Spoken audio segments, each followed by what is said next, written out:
Don't you want to see how it ends when the war is just starting to open?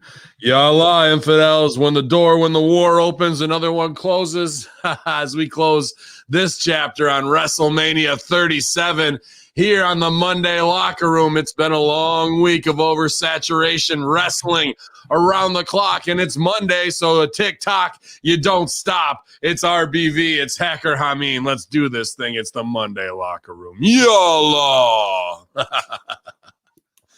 Yeah, man, a little tragically hip this morning, but he's too hip to be square. It's my man, Raw BV, ready back for the Monday Locker Room. Dr. Ted going to be joining us soon, but it's all over, RBV. We survived another one. Happy post-WrestleMania. I'll say a long and busy week. Ben, I know you're regularly one of the hardest working men in the business, 90, 100 hours a week, but especially last week. But I was kind of reflecting this morning about what I had done. 7 podcasts this past week. I mean, yes. Throw out to a hardworking individual, Rad Rob. 7 days of content. I know you contribute, I contributed, but Rad Mania 3 seemed like it was a smashing success. He put in some hours last week, so a shout out to our boy Rad Rob. We were both making the rounds, working our butts off. But hey, just because it's over, that's not the only reason to celebrate. This is a huge Monday Locker Room. So I thought the first of the congratulations, happy anniversary, Ben Hamin. You have been with the Monday Locker Room. It's 1 year, the Monday after WrestleMania, that you have been with the MLR. And of course, we'll extend congratulations to Beast once he gets here.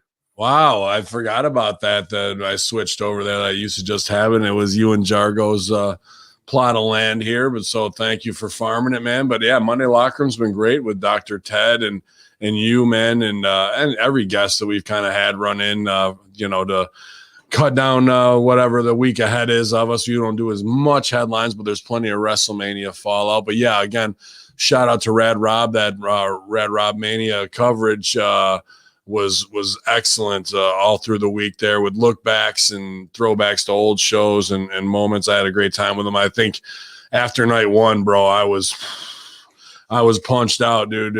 I think we started at like midnight and went till 1:30 in the morning. So that I was, if you want to hear non-coherent rambling Hamin, that might be on that Massachusetts legal. But we had a good time, man, no doubt about it. And I thought the show was solid. There's a couple things that happened, but that's welcome to putting on a massive live show after a year. But I think the biggest heel of WrestleMania weekend was the rain.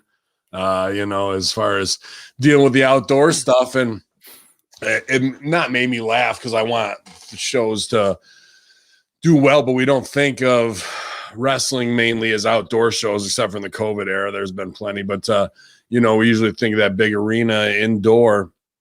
And I was just thinking about all the shows I've put on, and Jesus, I wanted to ask you about that. That's that tremendous risky run. I mean, the outdoor shows can be fun. You can, you have unlimited capacity. You have a different atmosphere there, but you run that huge risk. Mother Nature kind of peeks her head in there. Mm-hmm. Is it one of those things? I'm sure you guys are at this point. I've been at this point. Was helping out with running a show over about a year and a half ago, and when we took that chance, we had the insurance and all that, but still, you need to have that inside option. You have to, if you're going to run outside in the Northeast where we are, you a little Midwest, but you might get a good one in the spring, but you really got to shoot for June, July, August for an outside show. But even then you can get mollywopped with a thunderstorm on a weekend and can take you out. So you got to have a backup to the backup. Outdoors nice if it's going to be beautiful, sure, but if you got a secondary spot to go, so the day of, if you got a shift, that's what you need to do. Unfortunately, this is WrestleMania, and you're not going to shift everything that they got into another venue. I was just thinking about my father's show or my family's show, the New York State Woodsman Field Days Championships, and I'd say there's probably out of the I've probably been working it since I was 8 to 10. So out of the 38 shows I say I've actually put in a ton of effort on, probably 3 or 4 of those out of 38 were rained out fully by a New York State summer, just end of August blast. And when it unleashes, bro, it unleashes. And we were on a track that's made of stone dust on a big fairground. Dude, I've seen that go from almost like snow, from 0 to 3-4 inches of water, where it's up over the top of your sneakers and shit. And we're just trying to dig trenches, not get struck by lightning, calling off, we're going to hold. They got people out there with modified chainsaws and razor sharp axes and crosscut saws. Somebody's going to get hurt, like these. This isn't slipping on an entrance ramp. This right. This is Drew whipping the sword around trying to do an entrance and not cut himself in the rain. Right. So the danger factor is times 100. But I've seen shows get rained out, because of it. We do one event called the log roll, where it's 2 guys with a PV. It's an old piece of equipment that would be used to push logs forward in the woods, where they need them to go, 2-man. But in woodsman's competition, it's faster. You go hit posts and bring it back in a quick race. But I remember it rained so hard one year. This log probably weighed, got to be close to 1,600 pounds. There was enough water on the track, bro. The log was floating down the track as they pushed it. There was like a wave. There was like a 2-foot wave in front of the fucking log. It was the most ridiculous thing I'd ever seen. That's how much it rained. And we made it through that show about halfway before we had to call it. And these guys are putting $1,500, $2,000 worth of sign up money on the line because they win a truck. And at the end of the day, if you take overall, you walk away with like 20 grand. So what's the insurance on something like that? I mean, that's a mega event. It's because we also have a timber. It's not just the world championships Saturday and Sunday for the men and women. We also have a whole timber show with over 1,500 exhibitors from Prentice, Caterpillar, people who do fucking home heating, crafters, just industry professionals and all that, buying chainsaws, getting deals on everything. So work boots, all that shit's there. But for all of that, though, there's like Prentice's taking big cherry pickers full of wood. So we've never had a real injury like that because we take every precaution we can to make sure everything is safe. But dude, you're talking about thousands of people, 40,000 people walking around a fairgrounds with heavy equipment doing what it does. Nobody's got a hard hat on, like. You could easily throw a kid into a wood chipper. You'd never see him again. That's what's going on there. But I think that the policy is $10 million a day. I want to say it's a $5,000 payout per day policy wise for what goes on there. Yeah. And that's money you just don't get back. It's just gone. And they have to have that for 2 weeks getting the show set up. So 5 G's a day just in insurance money you're not going to get back, bro. And you say, all the years you've been involved there and how heavily your family's involved, 3 times with that wipeout. What's the mindset? Is it just, okay, shit happens, let's go back to work? Because essentially when that event ends, you start planning the next year or the next go around, right? Yep. Dude, there's people there there's plenty of people who want prime position for their sales. So they're always politicking, just like any locker room, for a better space next year of where they want to be or what worked or what didn't work, or they like working next to this person because, they have crossover back and forth. So you're 100% right. My old man has a whole topical map and it's inch by inch. Each inch is fucking 20 feet of tent space. So yeah, it's like we have full tent companies come in and set up. It's no joke, bro, when you put together a show of that magnitude. So I'm well versed in big logistics of seeing how this shit goes down in rain. That's the one thing you can hope that isn't coming, but it's only until about a week out that that you're either going to get thunderstruck, thunderfucked, or else. What time of year do you guys usually run? Third weekend in August. And this is the second year in my entire life, last year and this year, that we haven't done the show. It's a very strange feeling, because when we go and do that, we got our whole posse. But it's my dad and about 5 or 6 are the board directors and the top dogs as he pulls back after years and years of being a pro and being the head judge, head outside exhibits, just the Don. But there's over 400 volunteers. So when I say my family show, I'm talking about all those people, dude. So I was born there pretty much. And now with the state restrictions, I don't know exactly, the full details. I know here in Ohio, we're getting ready to lift full capacity for all outdoor festivals, music, sporting events.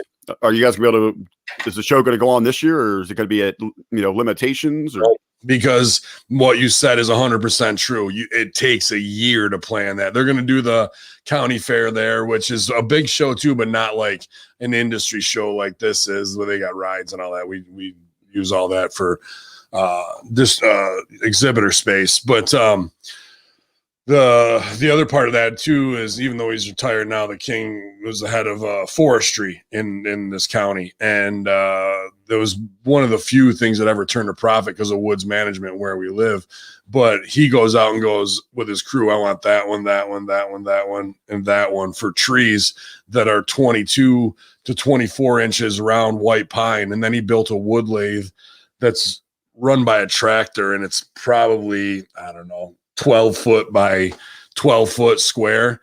And we take those logs and block them up into 3.5 foot lengths.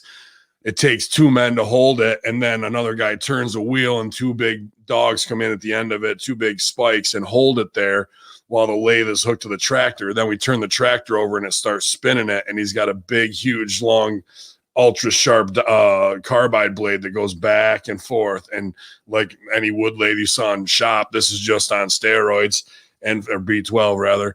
And we turn the logs to 20 inches. We take calipers, make sure everything is 20 inches. We need 16 inches, 12 and 10 inch.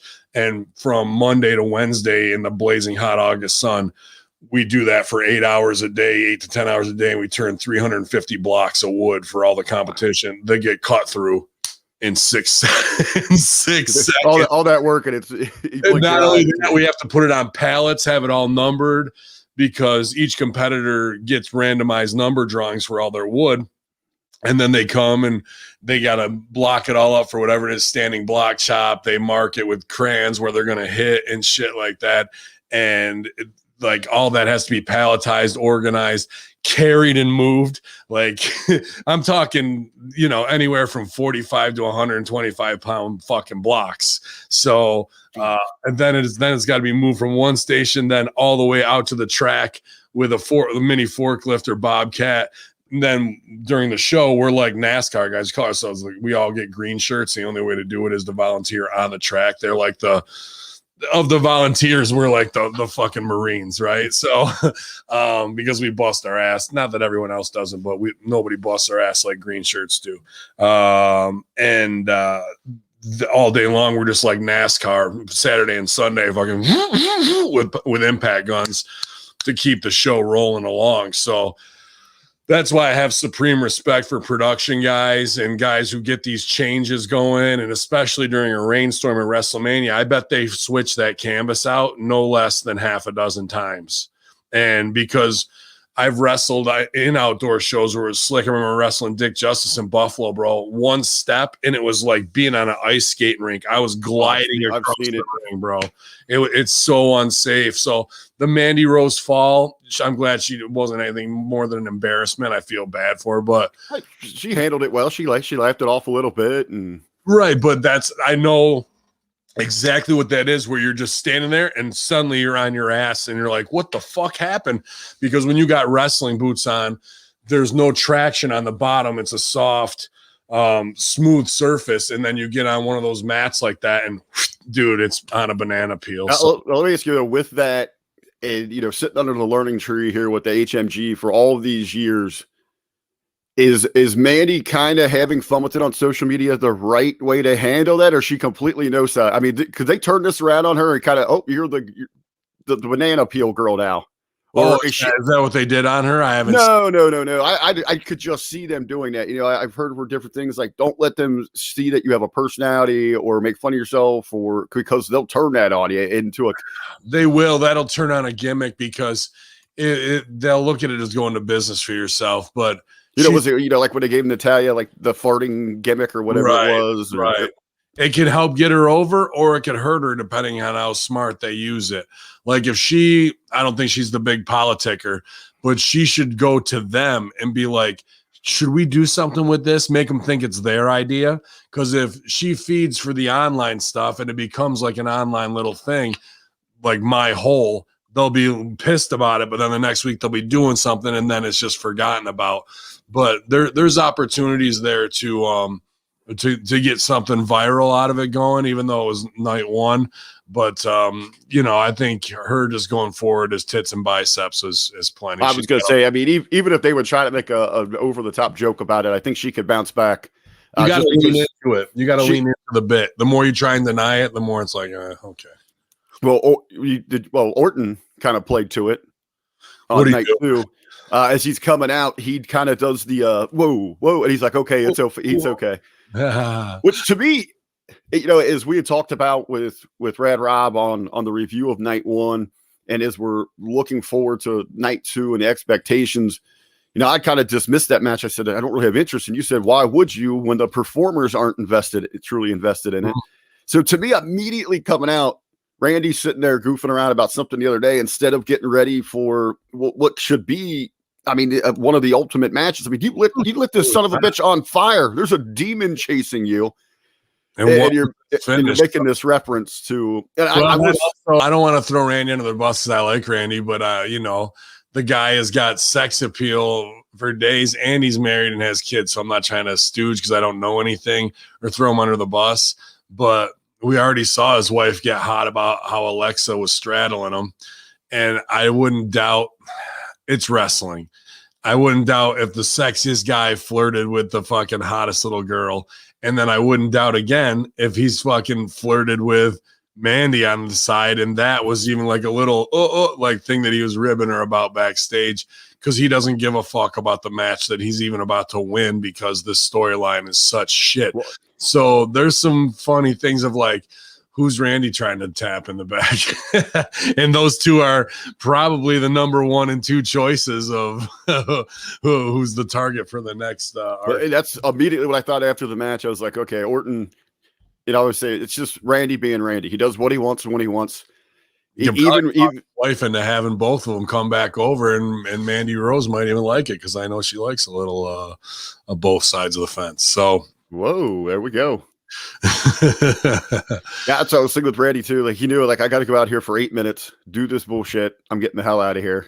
That's what he did. Right, immediately he took the bail out, and it was like the crowd left their head scratching. Like Beast is going to come on here in just a minute. But one point that I was really surprised at is because usually it went against everything that Mania is usually about, especially after a pandemic. What should have happened and what didn't happen overall in this show? I guess we could go from another number of directions. I guess, I don't know. I guess maybe like to me, what was really missing in this thing was the spectacle, the pageantry. Okay. Let's not go too hard. We got 2 groups of people in wrestling in the ring. Heroes and villains, babies and heels. Come on. Babies and heels, right? Same thing. Heroes and villains. Who's up at Mania?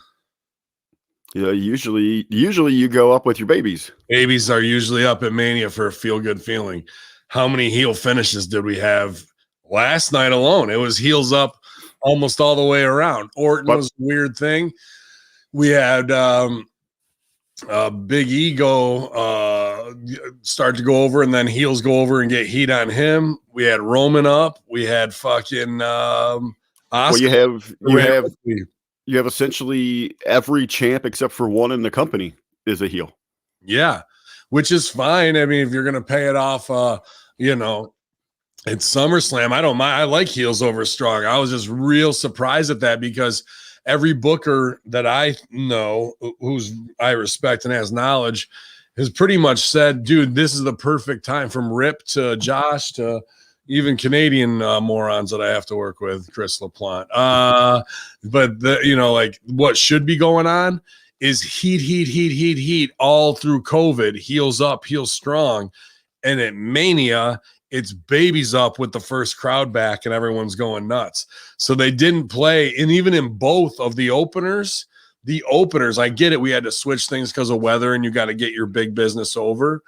But dude, to have Lashley go over and then you think the heels, the Fiend's going over and you left your people their head scratching.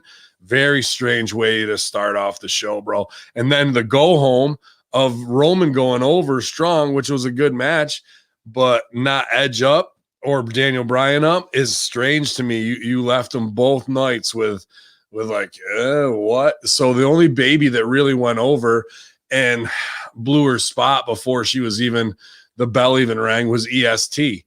Like the whole, like, people are like, do you mind them showing emotion in that coming through? I thought that was a real moment. I'm like, yeah, a real moment to show that you're a mark.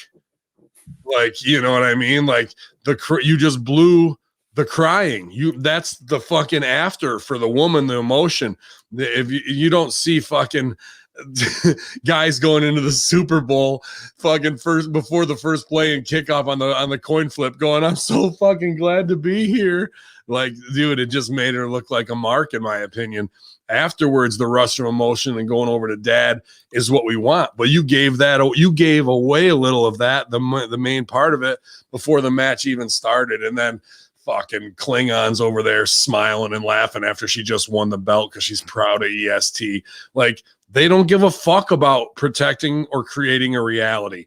They care about getting their shit in, doing spot after spot after spot. And you can do all that shit, you know where? In front of the locker room in the back, even if it's on a backstage pass type fucking, voyeur video, but doing all that shit out in front of the crowd. But here's the other part. They shit on wrestling in the first 30 seconds. They marched everybody out there to look like a total asshole, to do a curtain call, to be like, crowds are back from COVID and we love ya. And it's just like, dude, we've invested our time in this. We understand that crowds are back, and this is a fucking weird WrestleMania even still.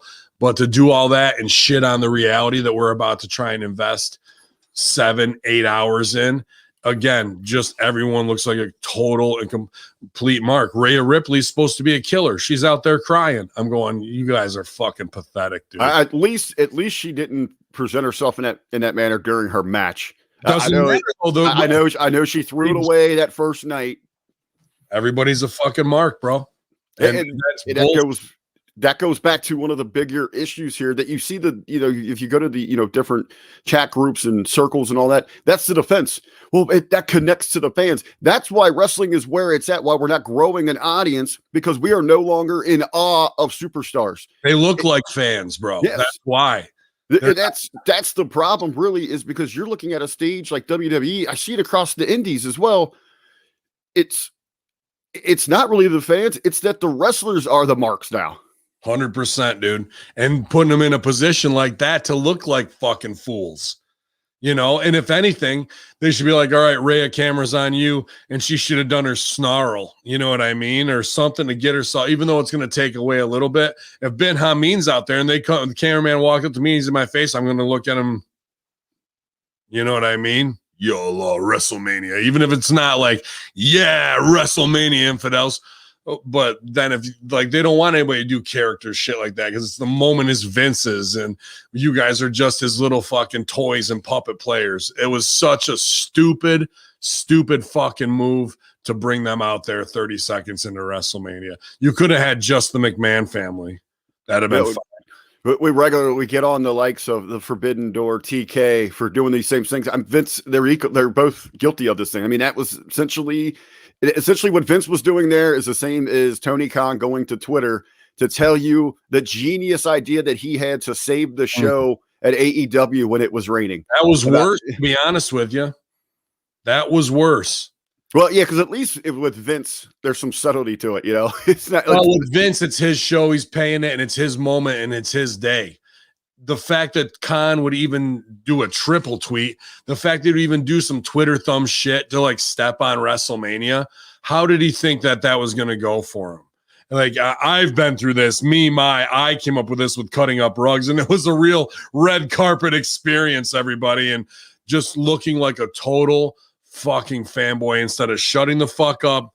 he goes, if you would have just put, I hope everybody enjoys WrestleMania, a great weekend for our industry.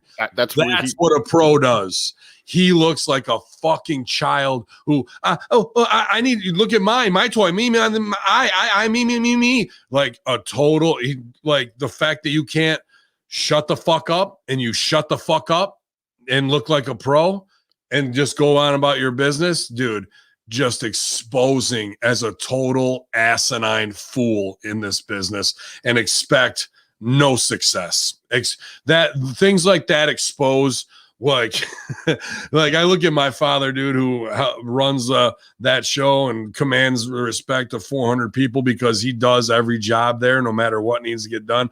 I seen the guy be head judge, all outside exhibits, drive a 4-wheeler around to go make sure the garbage cans were fucking empty.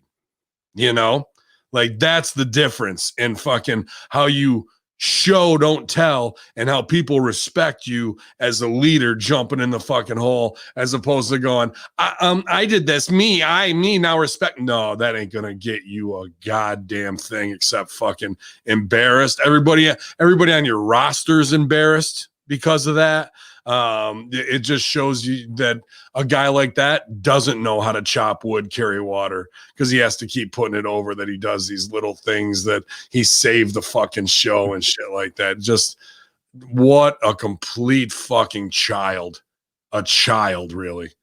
Well, speaking of AEW, did you get to catch any of the Broken Skull when Stone Cold sat down with Jericho? Just the very beginning, and it cut out. I watched. It was on in the background while I was doing some stuff. That essentially was, I guess, what a lot of people were talking about, because Stone Cold, he jumped right into it. They talked AEW.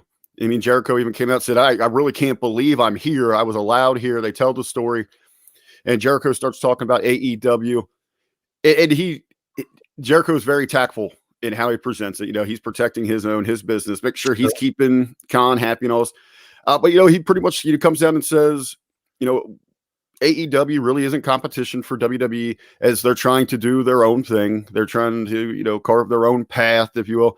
And he says what really made it intriguing and enticing for him to make that jump was because the stars aligned. I mean, you got a guy with all this money, because you got to have major bucks for startup. They had talks with, before TNT, they were looking at a Netflix. They were looking at one of the streaming services. So those doors were open. And then you had the likes where it just worked out. You had the Bucks, you had Omega, you had Cody, who were all becoming free agents. So you did have that talent pool. So that's what he attributed to. That's why he made the jump. He said he embraced the first few months or so where it was on his shoulders. He was the big name. So he's applauded himself there, but I thought he handled it pretty well in the conversation with Stone Cold. Let's say what this really is. This is Jericho wanting to come back to WWE and open the door that way. That's 100% what this is. Not, I texted you a beer emoji and whatnot. Every move like that where, hey, bro, this is the worker 101. Hey, bro, I really enjoyed your Undertaker fucking episode. Oh, thanks, dude. Subtext is, hey, dude, do you think that was a fucking top episode with a top guy who doesn't break kayfabe? You think we could shake it up and do something together? Don't even have to say it. These guys are supreme workers.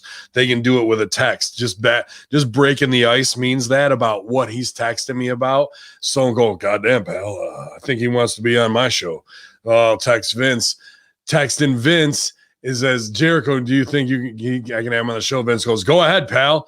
That is the subtext of Stone Cold dealing with McMahon, and McMahon saying yes means we're starting the talks to bring Jericho back. All this is Cold War, very spy level, highest end worker shit with no one says a word, but workers know what this really the fuck is, bro. And Tony Khan doesn't know. He knows because he's paranoid that this has opened the door for Jericho to leave, but nobody's going to say that they're thinking about those choices. But just with a look, bro, or just with a text, that's the level that Jericho, Austin, and McMahon operate on.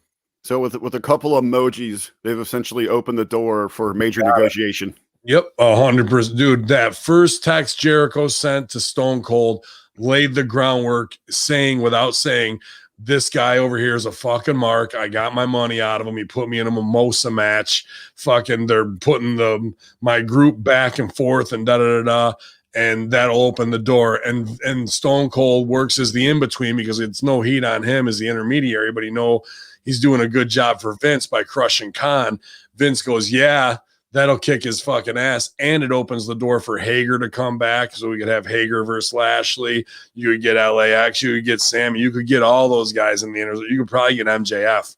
I was gonna ask you. I mean, is this kind of okay? Vince is playing nice here because he's like, all right, maybe I've heard some rumblings of some actual talent they have over there. Chris, when you come back, we're gonna cherry pick that, or 100%, bro. He's gonna. I wouldn't doubt if Chris is already on the phone with Vince based on that door opening, but I don't think they're going that hard in WrestleMania. They have the stooge on that, but now the opportunity's there. And all the guys in Jericho's inner circle that are his boys are probably meeting to go, what are we going to do? What's the move? What do you think we can get going back over there?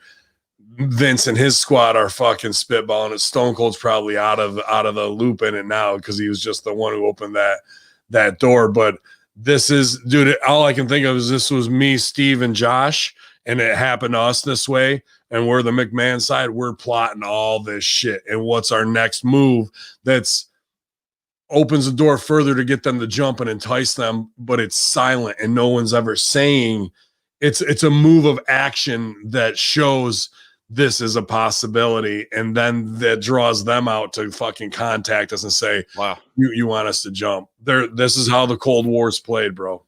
This is more intriguing and more interesting to watch than what's actually happening inside the ring right now. This should be the show. We've said it on Russo 50 times. And they never go in on what really goes on, dude. What really happens. Now my mind's starting to think, back to what we saw from Tony Khan with the tweets and all that. Yeah. There's really nobody protecting him then. I mean, who the hell is stepping up and saying, you got to pull back here? You poke that bear a little bit. Vince is going to come. They are saying that he talks to Vince every week. In text. You think Vince and JR aren't completely like, we don't even talk about wrestling? Bullshit. You like the stooge fucking core is so strong, bro, of what it is. And that's why I think like a Peyton Royce has been taken off TV and marginalized because it would go through Spears is best buds with Cody. So they're going to do, that's their little pipeline back and forth. The cool kids pipeline, Ricochet and all them that fucking hang out. They all live within 2 miles of each other. They all go to each other's parties and indoor fucking screened pools in Florida and shit, hang out all day. Like that's who's being Chelsea Green marginalized, like the same shit. So, but the upper echelon ones are also making their move as well to cut off as much as they can, go with who they've been with for 20 fucking years, and also to send the dead weight, I don't want to call Big Show dead weight or Christian, but get him off the fucking payroll and let him pay them. I couldn't remember if it was someone from our platform I heard talking about that, or it was either one of our guys or Cornette, so I usually listen to, but they were saying the exact same thing. It's like, okay, Big Show, Christian, go get that payday. Then in a year or two, when I need you for a Hall of Fame or we got some big angle, then come back here. You got it. Like, this is worker 101, bro. And believe me, like that, it could all be because of the way WWE treated Big Show, sure, but at the same time, go with God and fucking come back. And real workers know that shit, and it's just gonna be able to go over and bite off the bloated carcass of the dying whale that is AEW until they fucking. Vince did the same thing to some degree in the Monday Night War the first time, and it worked. Why wouldn't it work this time? Paying Luger, paying fucking Brett, paying NWO, paying, like, there's only so much. I don't care how much of a billionaire your daddy is. That was when the shows were drawing 4, 5 ratings. You're drawing half a point. So there's like, why would we expect the outcome to be any different in the war when you're going to make the same fucking moves? And he's just marking out for hit Sting, and okay, but we interrupt Sting's promo 13 times in a row. So like the guys who are around him, who should be like a Shivani, like an Arn Anderson, like a Cody and Dustin, they don't give a, they see this guy for what he is, that they can go open their dojo, charge their students $4,500 and get a match on Dark and cash in that way. He's also on TNT, so Cody's going to go do the Big Show fucking thing. He's got a reality show. His reality show. He don't give a fuck about the company and what con, and that he sees that's short money because of this guy's inability to listen, surround himself with people. JR and Shivani might have been telling him the things to do, but he obviously ain't listening. So what's that mean to those guys? Okay, this paycheck is going to be a short run, and I'm going to do everything I can to get as much as I can and look like a good company, man. But all my back doors are open to go right back to WWE after we sink this fucking guy. It seems like it's happening rather, quickly. So I guess maybe it's self-induced. Well, I was going to say, I mean, it's like, the individuals, the Jerichos, the Codys, they see they have to move quick on this thing because, I mean, it's only a matter of time before Papa Khan comes in and says, okay, we're going to have to cut your allowance here with this little project. You got it. I mean, you can't bleed out like that, only for so long until something really needs to change. And then you also got guys who are good enough workers, but they're burnt out. Your vice president squad from the Bucks and Omega, I've heard they're burnt. Then to come back and do what they've done is a good, rekindling, but they don't have the political power to do those kind of moves, because once this is over for them, they can go to Japan or they can go to WWE, but they're not gonna walk in with any stroke. They're just gonna walk in as talent. You know what I mean?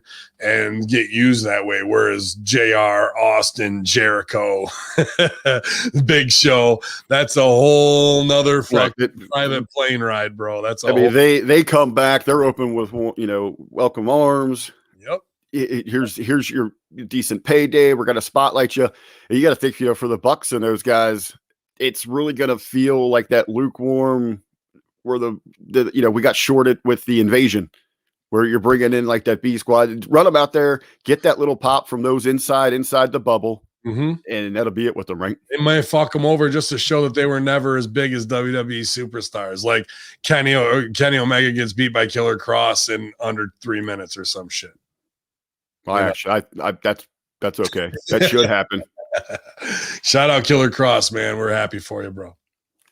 Yeah, you know what really surprised me? I guess we'll continue to wait for Beast here.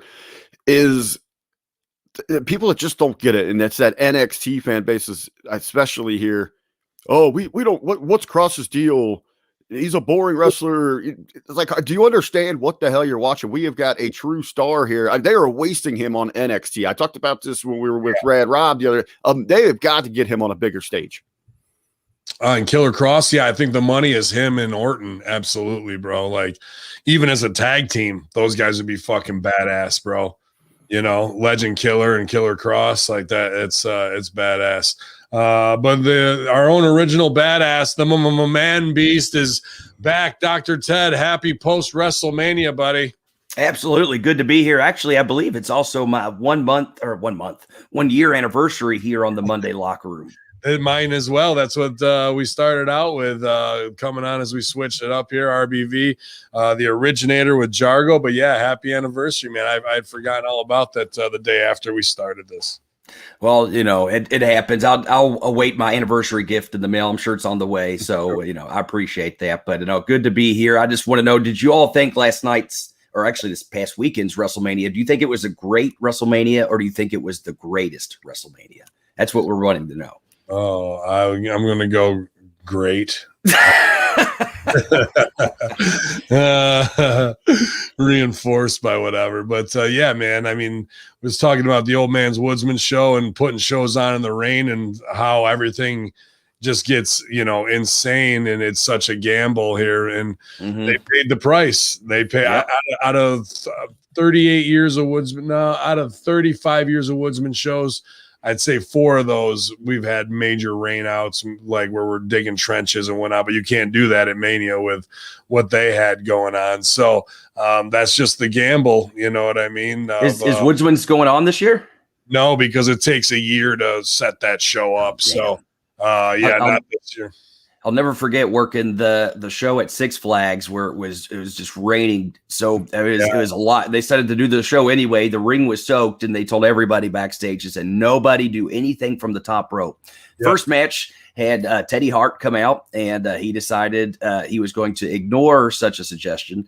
And not only did he go to the top rope, he did like a corkscrew moonsault gimmick finish, like just to say, fuck you guys, I'm gonna do whatever the hell I want to. Yeah. I was the referee. I was like, Jesus Christ. To his credit, he didn't slip, but man, that could have really wound up bad for TJ. Or not TJ, Teddy. Everything else in his life has seemed to work out since then. So. I know. So good for him. Oh man, but yeah, dude, I remember that Six Flags show because like they cleared the water park and everything too. We were all fucking. It was hardcore that day too, man. Yeah. But usually we got good days, couple rain delays, but nothing serious here. But for WrestleMania, I already did a big shoot on it, Beast, of them marching everybody else before the show 30 seconds to do a big curtain call pre-show and blow off people's heats and feuds. That just, I was like, 30 seconds in, we're rotten. We're fucking rotten already.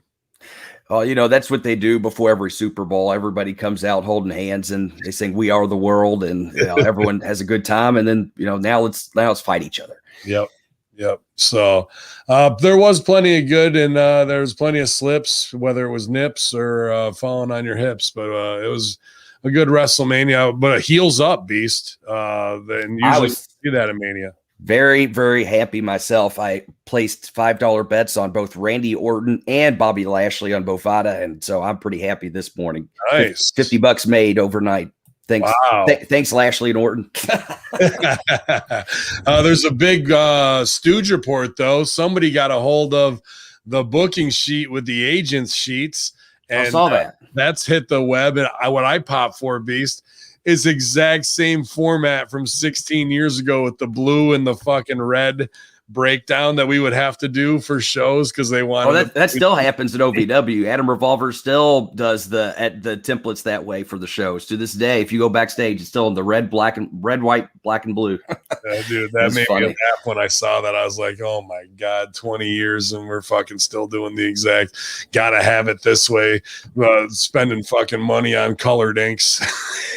I know, right? I told Revolver he needs to pitch for a job. He's the only one outside WWE that edits entire shows in that format still. I was like, man, that's apparently this is something they value, so go for it. Pretty much, dude. But that made me laugh to see the booking sheet, and the agents didn't surprise me of who went where. And I was looking too because I'm friends with Adam Pierce on Facebook, and he does a lot of interaction personally, but he was the one who traded Bad Bunny.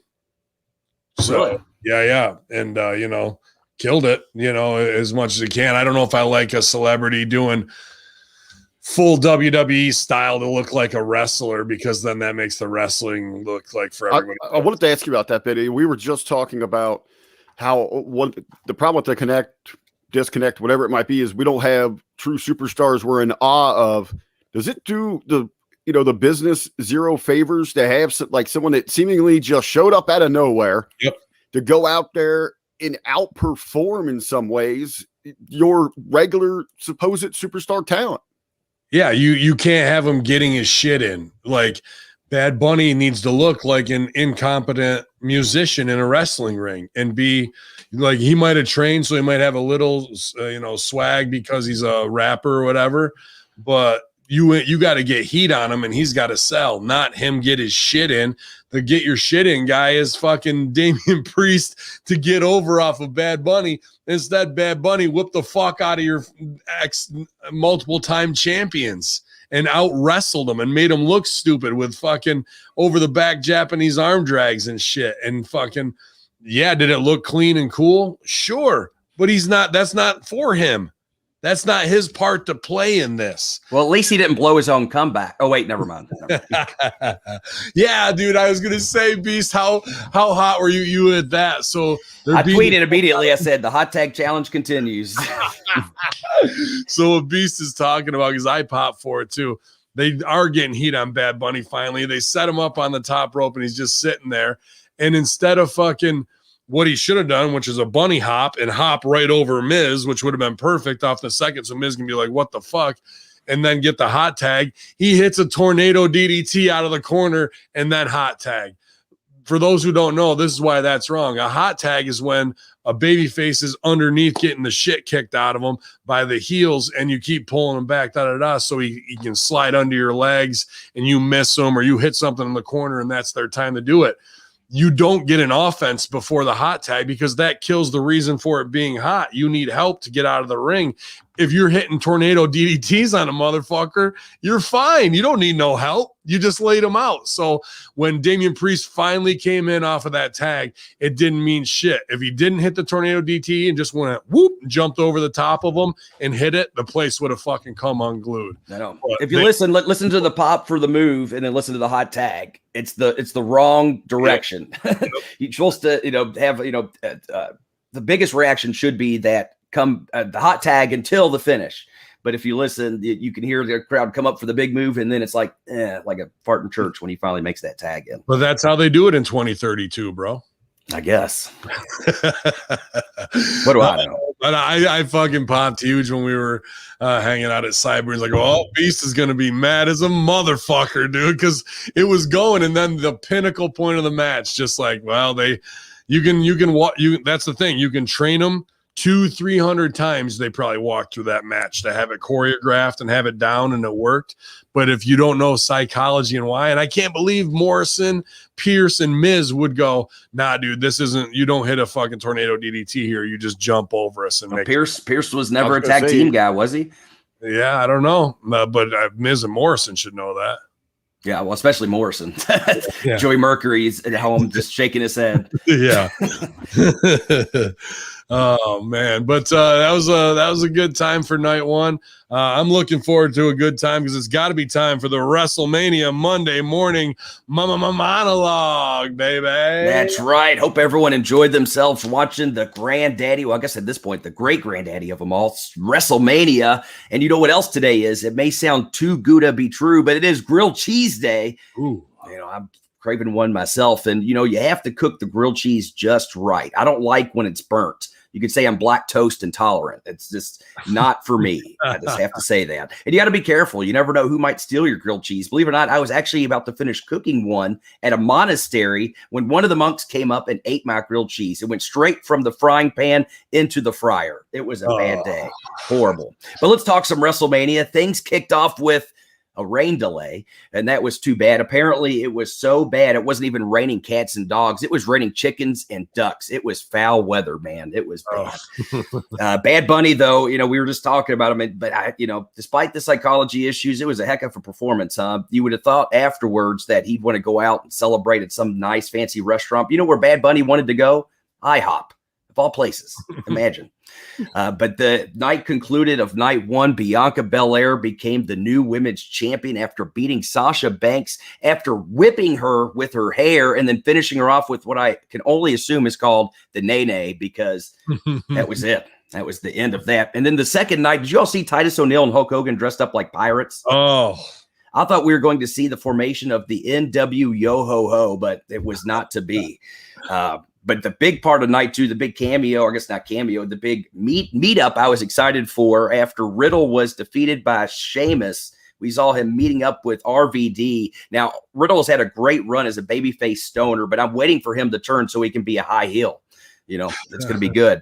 But how about him and RVD getting that screen time together? And word has it that they both had 2 spliffs on them at that time. You could say they were double jointed, man. It was a good time to be had by all. And, I thought I was high the one time somebody tied my shoes together. I was tripping all day, bro. It was bad. Gonna do one last stoner joke. I got one last stoner joke for you guys. Has nothing to do with wrestling, but what do you call it when a stoner, a Jedi, and a surgeon walk into a bar? A stoner, a Jedi, and a surgeon. Blunt force trauma. Ladies and gentlemen, this has been your Monday morning monologue. Yeah. Excellent, man. Yeah, I was surprised that RVD get the RVD rolling papers plug in there, man. Apparently, they crashed the site. I don't know if you saw that. Apparently, the RVD rolling papers website literally crashed from so many people trying to get their spliffs. Nice. Katie Forbes going to be sending out a lot this week for sure, man. What I was going to really rewind it because I knew the fucking hot tag got you, but dude, that main event on NXT was one of the most asinine, ridiculous fucking hardcore matches I think ever booked. Just so stupid of like the moves they were getting in that were falsies only 10 minutes later to continue to be killing each other, giving away so much on NXT before WrestleMania with weapons and these spots that were meaningless leading into the big show. I don't know how Triple H and Shawn just keep marking for these guys. There's, Adam Cole, can he do it? Yeah. Is there money written on him? No. Is there money written on Kyle O'Reilly? Absolutely not. And to give these guys that fucking spot and let them do that before Mania, it's just like, ugh. Well, if they weren't going to do it on NXT, they would have done it at some independent show around the corner. So might as well exactly. That's where that house. That's where it belonged, on Joey Janela's Summer Swamp Fest or whatever the fuck it is, bro. Like that was a ridiculously stupid and backyard match where nobody got over. They again hurt the believability of wrestling for the rest of the weekend, and nothing else on that show mattered after that. Killer Cross's victory was 1,000 times the performance that fucking thing was. How about Tommaso and Walter? The first time I think I've ever seen somebody win with a chop. I was like, that's pretty intense. Yep. I mean, good stuff there, but again, lost to these like overextended, get your shit in, bury every weapon fest, But the other one that surprised me, shocked me, it was the return of Daba Kato from band practice. He had his marching band pants on, and he did the run in on the African drum match, which on the pre-show, Booker T's trying to sell it as the Zulus versus the Mandingos, and Mandingos, yeah. And JBL is just laying out with fucking King so they don't get flamed online, and everyone's dancing around the fact that they know this shit is super racist and ignorant to even book an African drum match. And then Graves goes, "This match has nothing to do with percussion." Meanwhile, there's fucking drums and a cymbal all around the fucking ring. But they were laying it in with the kendo stick, which is a classic African percussion instrument, the kendo stick. So it looks like, of course, the giant gong. That's not it's not an Asian cultural thing at all. It was, came straight from Africa. It looks like Daba's going to be. Looks like he's going to be known going forward here as Commander Aziz, as they've trademarked that. So it looks might as well be Commander Aziz, fully. Middle Eastern name, as he's now. I mean, what are they going off of? They're going off of Idi Amin, the fucking warlord. And I didn't mind the run and finish, as they might want to get a jacket that fits the fucking guy. But this is WWE again. Who is this man? Well, he's the motherfucker 8 months ago that you told us was Daba Kato in Raw Underground. And now we're just supposed to act like we've never seen a 7 foot. Well, that's Yabba Dabba done. So, I want to ask you guys about this because it seems, I had the conversation last night with Rad Rob, and Chad from Two Man Power Trip was on there. Our own Colin had mentioned this thing. I didn't see an issue with no selling his previous involvement because you're creating this new character. If you're on commentary, you're trying to sell the excitement of this thing. I don't know if it's just the shill side of me here, but I don't see an issue with it. You don't see an issue with like when Braun Strowman came out. If you were to watch The Sopranos and they kill Ralphie, and then fucking Ralphie comes back in the last season as Tommy out of nowhere, a hitman for the New York mob, are you going to go, "Oh fuck, he wasn't that Ralphie"? No, I never seen this guy before. All right, here's what it comes down to, and Ben's taught me this principle though. You always play to the height of your audience's intelligence. As soon as you insult the intelligence of your audience, you're basically asking them to stop watching. And so it didn't mean they had to go, and this was the guy from Raw Underground, this was Daba Kato. They didn't need to go into all that, but to say, wait a second, this is the guy from Raw Underground. We saw him, wreak havoc there. What's he doing now? Is he a general? What, and more ask questions than necessarily give information, but at least acknowledge it. So instead of maybe not even just pointing out where you've seen him from, maybe instead of completely no selling that you have no idea who, just say, why is he here? What's going on? Yeah, what's going on? Yeah, you don't even have to say he was on Raw Underground. Like, we haven't seen this guy in months. Yeah, we haven't seen him. Looks like he's aligned himself with, looks like what's his fucking name? Uha Nation. Cruz. It looks like Cruz has got himself some, weapons of mass destruction of his own. Like, it looks like the war's coming to fucking, like, you can even, like, they even don't even have to put it over of what his name is, but call him what, General Aziz? Like, why Commander Aziz? Why not Commander Kato? And because they're trying to set up the big tag team match with Apollo and Aziz against Big E and Aziz Ansari on SummerSlam. It's going to be great. It's going to be excellent.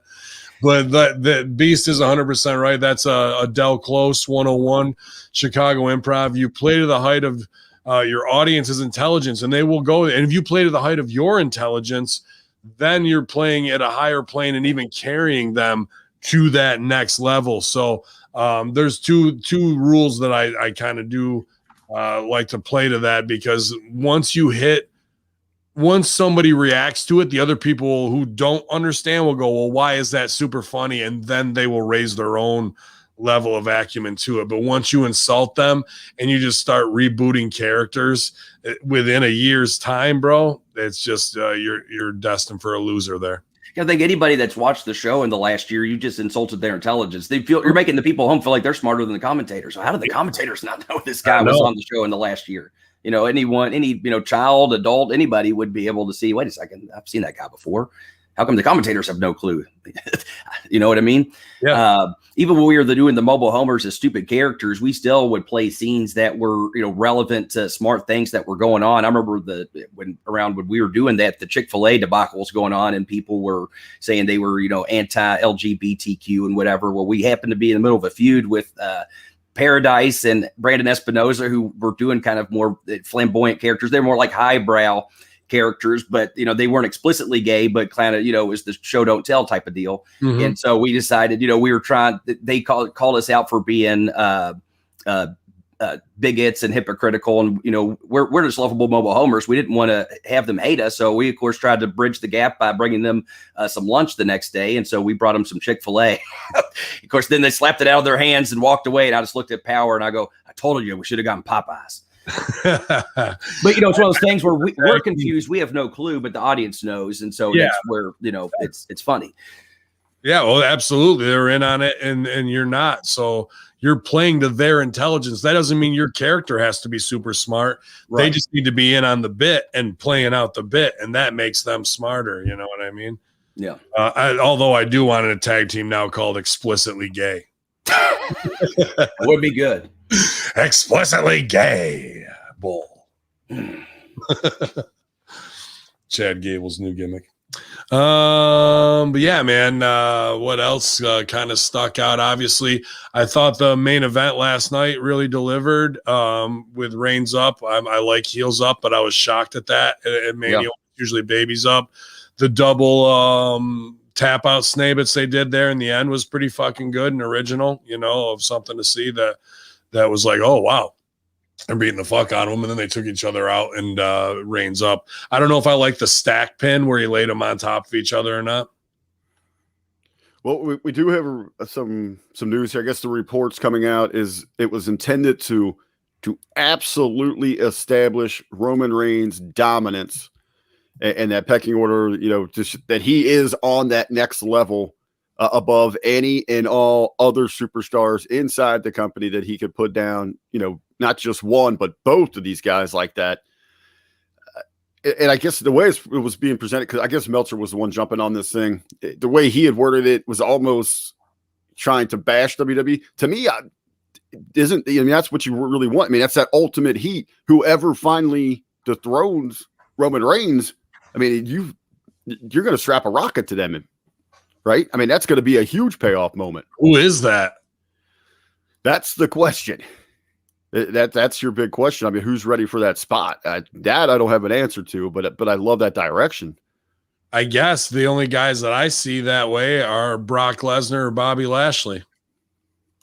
There's nobody else above them. There's nobody else that's believable. Daniel Bryan and Edge, who's next on the pecking order with Drew McIntyre, but that's going to, like, he lost to him, so now he's going to come over and beat Reigns, because that means if he beats Reigns, then Lashley's better than Reigns without ever having to beat him, because he beat Drew. And so you do have going back to champ versus champ at Survivor Series, where Reigns had already beaten McIntyre. Or perhaps this is the opening that's needed for, say, a Killer Cross to start slowly working his way in. I mentioned it the other day. Yeah, building towards a big match there. That makes sense, but that I see that being the opposite of what their program is. If they just put Cross on there, they're going to keep the title on him. They got to build. Yeah, if they do it too quickly, it's not going to do any favors. Really, actually, I was saying that I thought it was a great moment for Bianca Belair, but I couldn't help but feel like, can you imagine one more year of build? You know, she's only been in this for a year. Don't get me wrong, I'm not going against the booking. I think the right timing culturally and everything, and she's obviously very talented and deserved it. That being said, I can't help but feel like, as a prodigy, as a product, as a brand, would she have been better served to continue fighting for that spot for another year and then having that main event WrestleMania moment versus, you know, I feel like she has just now coming into her point of overness, but I don't think necessarily she's peaked. I almost feel like they gave it to her just before she was able to build even more momentum and have an even bigger moment. I don't know. I was just kind of riffing off that, thinking, you know, a year's not really a long time to go from your debut to becoming the world champion. To me, I feel like there's more stories that can be told in that time frame to be able to make it worth more. If they would have gone heels up there, people might have been fucking throwing themselves off the bridge or something. We needed a babyface win, but I was just disappointed, Beast, in the amateur level of it, of Sasha after the match smiling for her and her before the match crying. Like, dude, the crying moment was ruined because that's your after the match thing.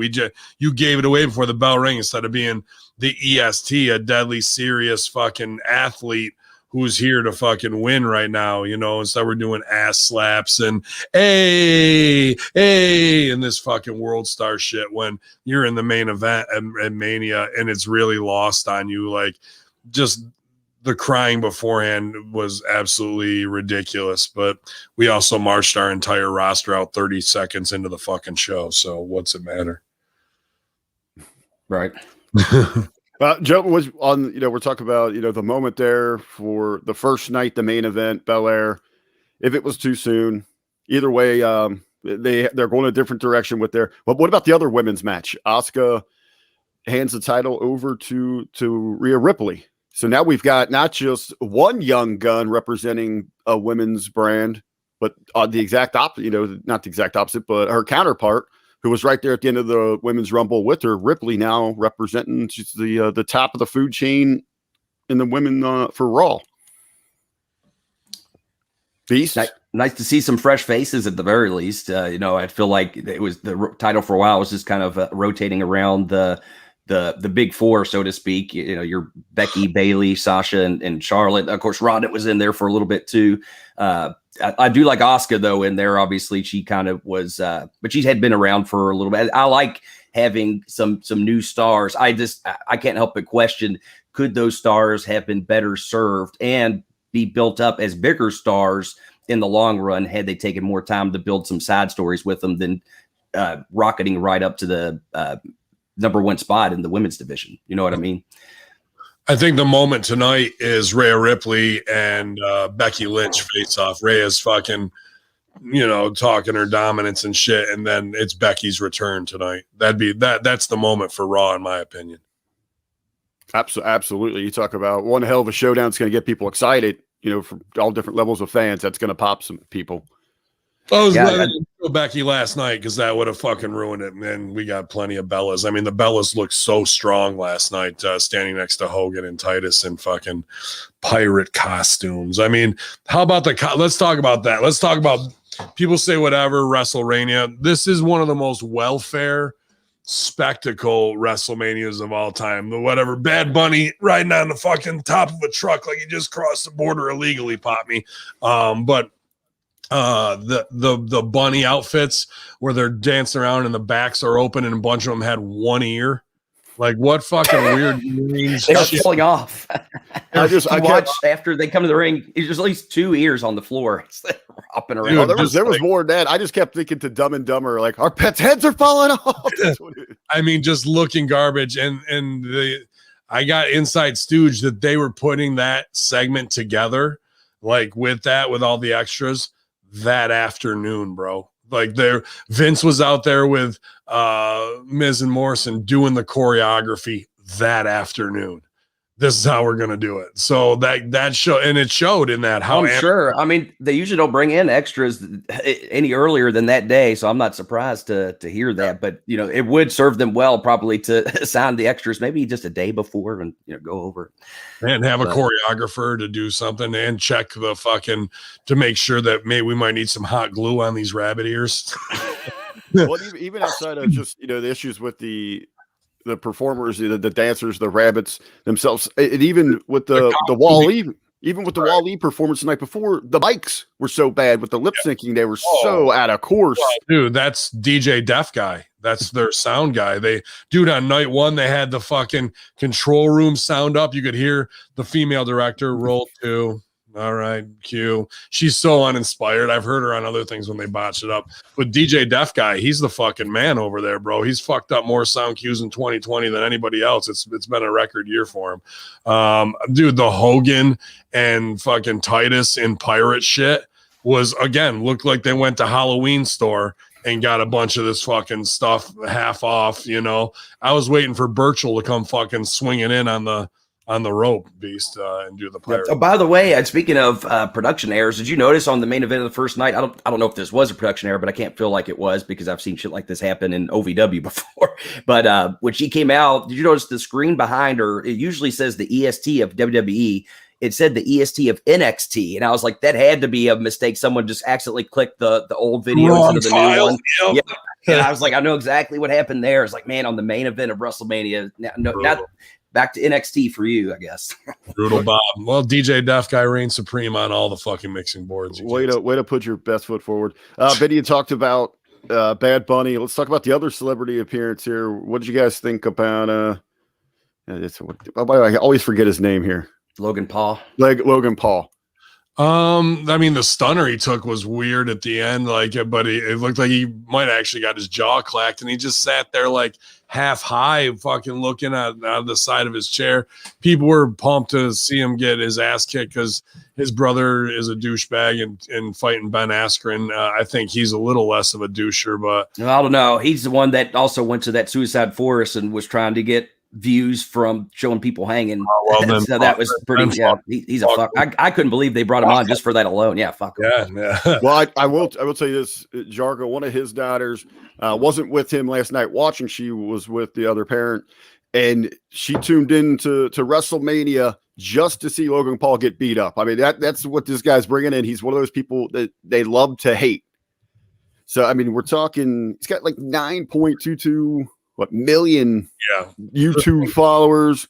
So I mean that's good to get eyes. I mean, that's probably more eyes are going to see Kevin Owens and Sami Zayn in a long time. Is Owens going to fight him though to pay it off, or is it just it? Or which wouldn't be bad if these guys like a non-sanctioned fight, a worked fight between them wouldn't be bad. But I think they just stopped Sami cold in his tracks when he had something awesome. But then again, a loss for Sami and him turning on it will give Sami, like people say wins and losses matter. Yes, a loss matters more for Sami and his conspiracy than a win does for Sami. But that's where marks just say wins and losses matter, and they don't know what the fuck they're talking about at all. They think a win-loss record of how many you lose gets you out of the TNT title tournament. But the reality is a loss for a character is a catalyst for a heel to go more spin out crazy. Yeah. Especially with Sami now on a stage like WrestleMania. I mean, that's the ultimate conspiracy. Yeah. I thought there was a huge miss. And just because she is huge, is that why, after all this build again, so many times, second generation superstars, Tamina and Natty, do not go over on Team Pretty, who don't need the belts, who she's going to wake up and be just as big as she was the day before. The belt doesn't make her. The other chick is still going to be a UFC fighter who works unsafe and kicks people's fucking teeth out of their head. The belts do not make them. It was time to put it on Natty and Tamina, even though what I wanted was Tamina and Nia to say fuck this match and kill their tag partners and then unify to go with Roman. That's what I wanted. Oh my God. I literally was pitching that during the show. Great minds think alike. I was like, yeah, how awesome would that have been? And then bring it back around in the main event. You start the Samoan family. You build that for the better part of a year. And then next year at WrestleMania, The Rock shows up, and that's when Roman Reigns fucking loses. And then you set up the next year in Hollywood, Roman Reigns, The Rock. And that would have been beautiful. But instead, we get none of that beauty. we only get Team Pretty going over in a meaningless victory, and the girls you pushed from night one and had them run the gauntlet, they don't pay off on night two, the second generation superstars, where we're getting over Snuka and we were getting over Brett and fucking Anvil with like the sharpshooter tease, which I thought was good in the finish there, but then they just fucking put them under. So build, fuck that. When should you pay that off at a payoff show? Oh, you mean WrestleMania, the biggest payoff show of the year? Yeah, fuck that. It seems there might be maybe a little bit of heat on the ladies in that. It's been reported they were supposed to get 12 minutes with entrances, and they went 14-20. So a little run over inside the women's tag team championship match. Yeah. That doesn't sound like a lot of time.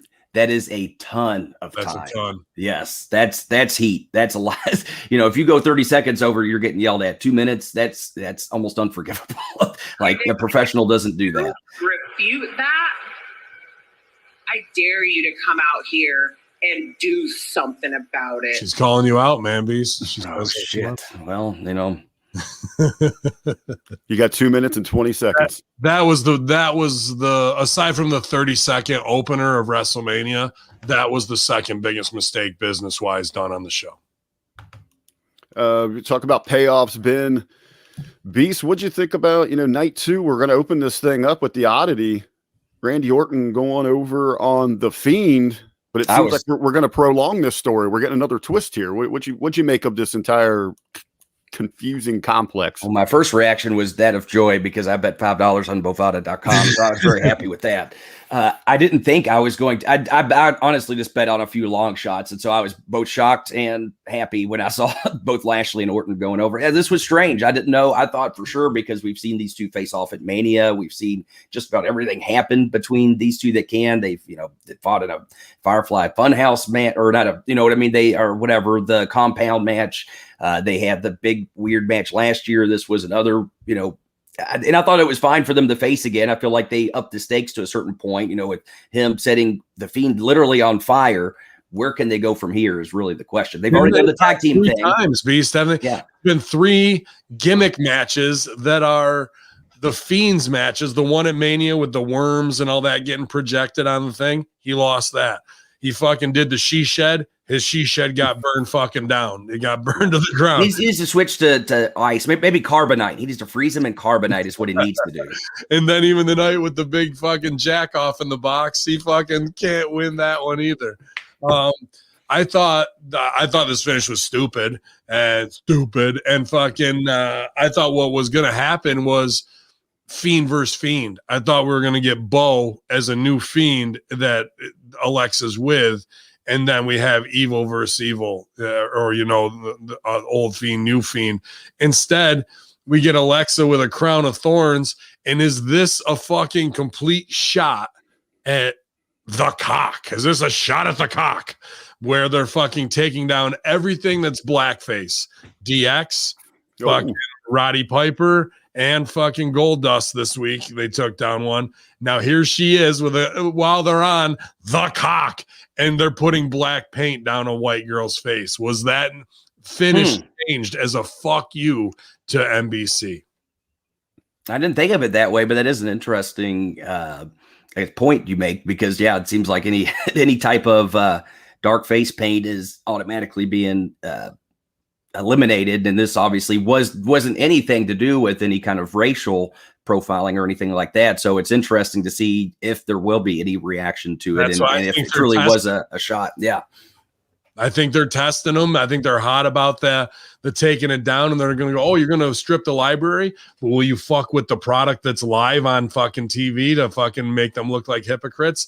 I really think this finish was changed because Orton going over makes zero fucking sense. Yeah. 0 cents here. And unless they're going to turn him into a mystical demon at some point, but I don't know. I mean, he just seemed like he just got the hell out of there, removed himself from the situation. So I think it's just moving on from Orton. Me too. Yeah. Me too. And I think like if there was going to be business, it's Fiend versus whoever. Now Fiend is buried for the fourth time in his own match. And I was surprised. I went and looked it up. I couldn't believe it. Bray Wyatt in any gimmick has not won at WrestleMania. Should tag with Sasha. Yeah, dude, this was a weird thing in the beginning, and the visual of that, satanic paint or whatever it is in her in front of the pentagram, and it was all right, but this felt like it got switched, and there was a big chunk of it missing, in my opinion. And to open the show with it, a really bad call. Interesting you say that too. Now I'm riffing here. I don't know what's really going on, but you talk and bring that up. It almost makes me wonder if, they did have more plan and then standards and practices said, hey, we can't do that. And then they're like, okay, well, we're going to just do kind of a fuck you finish. We'll put blackface on Alexa at the end, and then that'll be that. Yeah. Or not blackface, but you know what I mean? Weather related with a stunt and pyro that couldn't happen because of that. Because yeah, we pop for these things, whether guys lose the battle with their sport coat when they try and take it off or whatever. But even when Seth was coming down, and I think Seth versus Cesaro was one of the top matches of the weekend. I never thought I'd say that. But when Seth was coming down with the big fire sticks, like 4 light on one side and 2 light on the other and 5 don't light at all. Well, that's because you're in a fucking 100% humidity rainstorm trying to do this type of shit. But I love when spectacles go awry like that. Yes, but mostly because I've been a part of so many of them. A little bit of a news story that I don't know, maybe disturbed me a little bit. Was picking up on Sheamus winning the United States Championship, and it seems that this was more of a get back on the original path where they had pivoted to Riddle because whatever had happened with Keith Lee, who's been absent for so long now, it was originally they were going to go with him in that spot. Obviously, something had happened. Keith Lee has been removed from that. So they went with Riddle. This was just kind of to get back to where they wanted. They wanted a heel holding that title to eventually get to a baby face for a big mid-card run. But now they're reporting, too, that maybe the direction with Riddle, who, I mean, yeah, he does have that goofball side to him, but it could be presented as a legit fighter, a shooter, an athlete. They might put him into an R-Truth role, where they're just worried about those comedy skits backstage, and they're going to move away from that edginess, that badass that you could have inside the ring. This could be true. It looked like he got some teeth knocked out last night. And supposedly, if you get your teeth knocked out, he's going to be called Matt Whittle. Well, good on him. Hey, you can do comedy and not get the shit kicked out of you by Sheamus. That's the way to do it. It's not a bad spot to be in. Say, Rip, go ahead. R-Truth's only had a job for 22 years straight. I don't know. We're talking about those badasses that could challenge a Roman or a Lashley. I mean, present it. I mean, you have that goofball side of him, and that really is who he is. But yeah, I feel like there's a missed opportunity there with the competitor. And that visual, you look for those moments like that you're going to remember. That was a pretty cool visual with him getting that split. I know it was a hard way. It had to hurt like a son of a bitch. Dude, even that flip when he got kicked at the end, he kicked him right in the fucking Adam's apple, bro. Yeah. He kicked him under the chin. It was a badass that was a great match too. But you're right. They are missing because why did he get kicked out of fucking UFC? Weed. Yeah. Yep. And then now he just did a fucking thing with RVD, right? And now the crossover is having him go back to Bellator, going back to UFC while being in WWE, while being a shooter, not riding a scooter around and calling people fucking fire crotch or whatever the fuck he wants to make up their little nicknames like these Spicoli stoner things that show that is 100% Bruce and Vince being stupid and out of touch and old men thinking Cheech and Chong jokes are fucking funny. If they wanted to do that, they'd put them with the Rascals or bring the Rascals up, MSK from NXT, and build a stoner crew around them. But they're not good, and they're not going to capitalize on the UFC shit, the shooter shit that he can really do when they have other shooters there like Aleister Black, who's a forgotten thought based on his wife's heat, and other dudes who are bad as fucking NXT. They got 5th degree black belt, Brazilian jiu-jitsu guys. They got tons of guys who can do this fucking shit, even MVP. And they don't touch the UFC shoot. And the problem is, you want to know, fuck phony wrestling. If you were going to build something all the way to next year's WrestleMania, it's Bobby Lashley versus Brock Lesnar in a legit shoot fight. Oh, nice. Before fucking UFC or Bellator could get that booked and have it. And we have the first WrestleMania with 100%. Like, yeah, we know that WrestleMania is a spectacle, but this spectacle you're going to see is being real violence. And this is our first real shoot fight in UFC. You know, it'd granted be a blatant ripoff of Bloodsport, but I think that's the kind of match that you take the ropes down and make it, a shoot 100%. Fight spectacle. You know what I mean?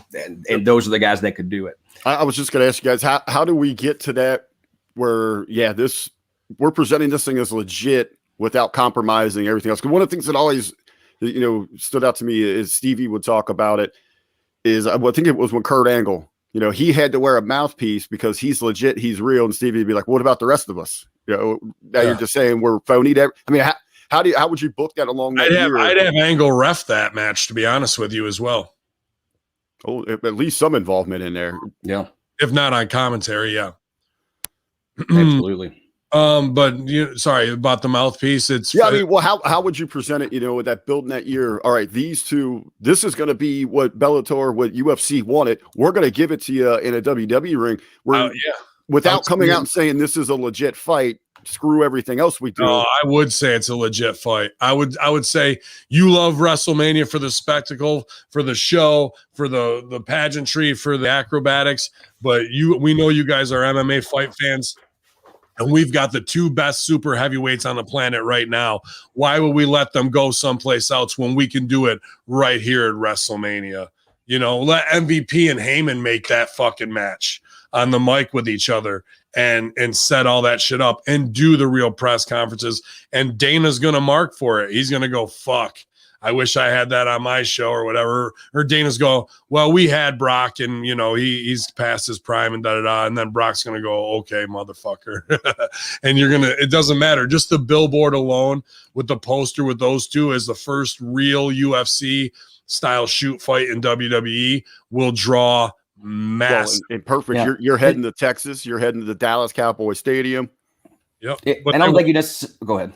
They won't do that. They'll make it a phony bullshit wrestling match and leave $100 million extra on the table instead of letting those guys shoot.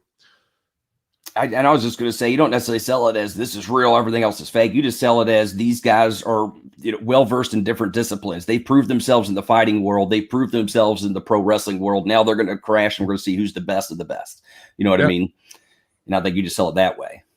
I think so too. Just the fact that people know that they're going to put up a cage and not like a UFC style octagon or whatever they want to do that way. Yeah, we can do that too. That it's real this time around in WWE. That's all you need to fucking book it. And then let him win. He doesn't need to be even a belt on the line. He could just be, I was the most dominant WWE champion. No, I was. Well, we'll fucking see who is. Let's get in and hook it up, give them what they really want. And I bet you could charge $100.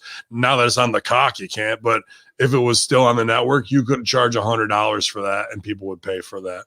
I like that visual, Ben, you're talking about. You have both of them with tremendous hype men. You got Hamin, you got MVP that could absolutely sell this thing. Get their training camps involved. I mean, bring that really true life. And then you have the experts, the whole ride there that are analyzing this thing for us. Get Ronda back involved. Get Kurt Angle in there. Get DC. DC wants to come over Daniel Cormier, and if you get DC, you might be able to get Rogan. Well, and you just had what do you have? Ortiz. You had even Tyson Fury. I mean, you bring all those connections you had from those from that fighting world. Have them come in. I mean, hell, I'm sure they could pull this thing off on a Stone Cold session. Bring Rogan in. let them two talk about this thing on a Peacock Network special or something like that. And then Tyson Fury versus Jake Paul on the undercard knocks him out in fucking 30 seconds. That'd be huge, bro. There we go. So I mean that's the biggest money draw since Andre Hogan. What could be there? Absolutely. So it's as easy as we lay it out there. None of that will happen. None of that to happen. Oh shit, man. What else we got from the weekend? Well, we've kind of touched everything, really on throughout the highlights from both nights. Touch on the titties popping out. There's some titties. Oh yeah, titties slipping and nipping. Yeah, man, I'm nipping. I'm falling. I can't get up. So with her falling on her ass on the way to the ring, that's just how it is when you're trying to skate down in wrestling boots, man. But then the new gear wasn't fit properly, and when you got big fake gimmicks and you're doing flips, one of them fucking luscious titties gonna pop out. So they went right to black screen a couple times on there, and that popped me big. Beast, kind of going along with Mandy's slip there, and Ben's talked to you before you jumped on with us. He kind of talked a little bit his, and he talked about it on the night one review.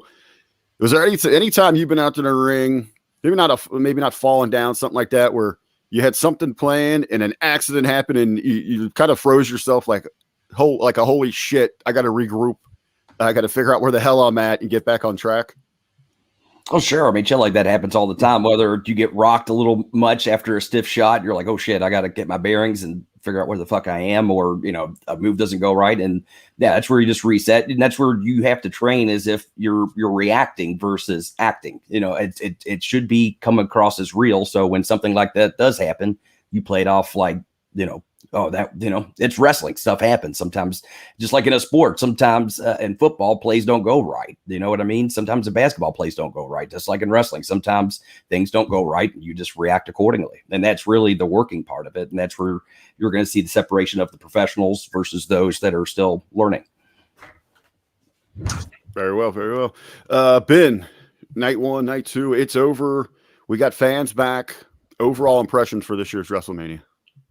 Yeah, fans back at 25,000, even though we had the cardboard cutouts. It just feels weird still. A lot of bad choices based on the rain delay of exposing the product before need to, but people were working their asses off to not just steal the show, but do everything they can. There were things that were over scripted. Bad Bunny did a good job, but he shouldn't have wrestled like that. You know what I mean? It makes everybody else, that makes everything look phony instead of what it really should have been. I was shocked at heels up almost across the board except for EST, and there was some great hard hitting action. But I think the fans who got to go there, I know our own Strangler Steve was there, JB, 2CW office. They were wet, bro. That's for sure. So it might not have been the best experience on the ground for everybody. But we made it through another WrestleMania. Maybe we'll be back to some semblance of normalcy next year because it's Texas, and Texas is a big fuck you to all this, COVID hype and regulation. So it could be looked at as an act of revolutionary, a bit to go to Mania next year and pack the place out with 70 to 100,000. And I hope we do because we need that energy back, because this sport and entertainment has just suffered greater than almost anything else, because what we had to do was create a reality for fans. That's our job. That's, different, a fantasy. And when they're not there, we're just trying to create a fantasy with no reaction. And everyone's just got to agree that, this is what we're doing without them. So I was glad to see that they got a bit of that back, because that's our drug. That's our addiction, is that fan response. You know what I mean? And when it's piped in by DJ Def Guy at the wrong time on the Hall of Fame, you can tell absolutely how phony it really is, man. So another domino falls, and hopefully it'll keep going and pick up speed and we can get back. I had 2 promoters this weekend hit me up about getting back out on doing indie shows. So it does give me a little bit of hope, man, that we'll be back there doing what we love to do sooner than later. I think what's and if I'm Texas Travel Bureau, Dallas area there, especially Fort Worth, start selling that now. We're wide open. WrestleMania is coming here. It's going to be back to the grandest spectacle of them all. Start booking stuff now. I agree. Tickets on sale. Start booking rooms. Everything you can. And we've been talking with Russo Brand, and I'm bringing it up this week. And Beast and I and you have talked off about a Hamin Media Group Russo Brand experience there, where we're gonna have shows and panels. Because I don't know. I mean, a lot of our friends were at WrestleCon this year. I don't want to down it, but you know, I know Blake Troop was there, Matt Seidel, Genocide, Chris Silvio, everybody trying to do what they can for the 25,000 fans there. But to me, from what I saw, and I could be incorrect, I want to hear Sill's take on Like the Fuse, but it looked like a bust to me. You know what I mean? It looks like, all right, we're all just standing in a weird fucking hotel meeting room type thing with the walls up, and usually people go da-da-da, but really it's just kind of the boys hanging out in there in a sad like version of what it should be. You know what I mean? But that needs to happen, because if they just didn't do anything, that would be even sadder. So at least the opportunities there to meet and greet with stars. It's just the entire community isn't there yet to do it. Beast, what were your overall thoughts from WrestleMania 37? Well, I mean, especially looking at last year, I mean, definitely a step back into a better direction, having more fans in the building. It definitely felt more like a WrestleMania than last year did. And so, you know, we could pick apart the booking choices all day long, but at the end of the day, I was entertained by it. And so, you know, I have to take my bias aside and take that for what it is. But still continue to you know, critique things that we feel could be punched up, because, you know, they have a lot of great talents and a lot of great athletes. Just sometimes the psychology and the booking isn't quite there, and we want to see the best for these guys and what's best for wrestling. But I'm hopeful things will continue in that direction, so that way next year we can have even more people. And yes, it'd be great if hopefully we can get some stuff together, so that way whether we're down there for a Russo event or some other independent show, I think I'm planning on going regardless, just for the networking, if anything. But, you know, I'm hopeful that this is at least heading more towards opening things up again. And so that way we can get fans back to the wrestling shows, because really that's what it's about. Aside from some, you know, choice finishes that should have been done differently, and some scenes that should have been cut or that were insulting to your intelligence a little bit, that's only 5% of what this show was. So for the first time back and what they need to do in the face of a storm, you got to call it a success. But the problem is the week is oversaturation, bro. Like by the time you get to Sunday, you are so fucking burnt out, bro, that of what's going to mean anything really doesn't. You have to go the extra mile to do it. The Hall of Fame phoniness, the NXT overbooking, 2 nights of NXT, and then you're booking main events that are way more violent and outshining what you got on your main show. That's a mistake, and that needs to be reeled in big time, because that does hurt your main show. So if there's one note they need to take, 2 nights, not that bad, because we were doing a 7-hour show. 2 3.5-hour shows is much easier to consume. I think, you know, looking back to Fastlane, what we're all praising, they were 2.5 hours out. Right. They've got to try to stick to that. That's when it started dragging. Yep. And these shows flowed all right. I didn't think they didn't flow, whatever, but for some reason there were things that were changed. The Fiend, what the fuck are you going to do with the Fiend, man? I mean, how can you ruin a property? Yeah, a lot of fans are kind of speculating that wasn't Bray Wyatt now. It looked like a little bit of a different build. Hair and shit like that. It looked like Bray's hair. I guess we'll find out. As we've got the Raw after Mania, always an exciting time to tune in to see what they've got to surprise. I guess a little programming note for HMG as well, because we've got Raw tonight. It's not over, because we got NXT starting on Tuesdays, and that means a new Next Level crew. Ben Hamin and Big Ray Hernandez. We're going to try and do it, but at the same time, I was going to shift off Impact Attack, but now Sami Callihan just got a hold of me and wants to come on the Impact Attack. So we may be doing both. I'm not sure, but we'll keep producing everything. And right now it's going to be up at patreon.com/Hamin Media Group for free. You know, and a lot of people have signed up just on the $1 tier to kick in $1 saying, hey, I hack, or some people 10 and 15. for the higher level content. So I'm glad it's opening that door, but thank you. It is free, but thank you for anybody who is passing the hat and donating, as we just got a $2,800 tax bill that I have to figure out where I'm going to find $2,000 from. So any and all that support is appreciated, but you're always going to get the best content here. I'm also going to sign us up for Citrus probably today and get that going for Hamin Media Group to move to being an online radio station fully with 24/7 programming and a downloadable app. But I'll probably really focus on that after I get back from my vacation, which I leave for on Thursday. So leave me the fuck alone. But not with these guys, Beast. I'm glad you could join us, man. We got to enjoy another WrestleMania together and talk about it post-show wise, man. What do you got going on, Beaster?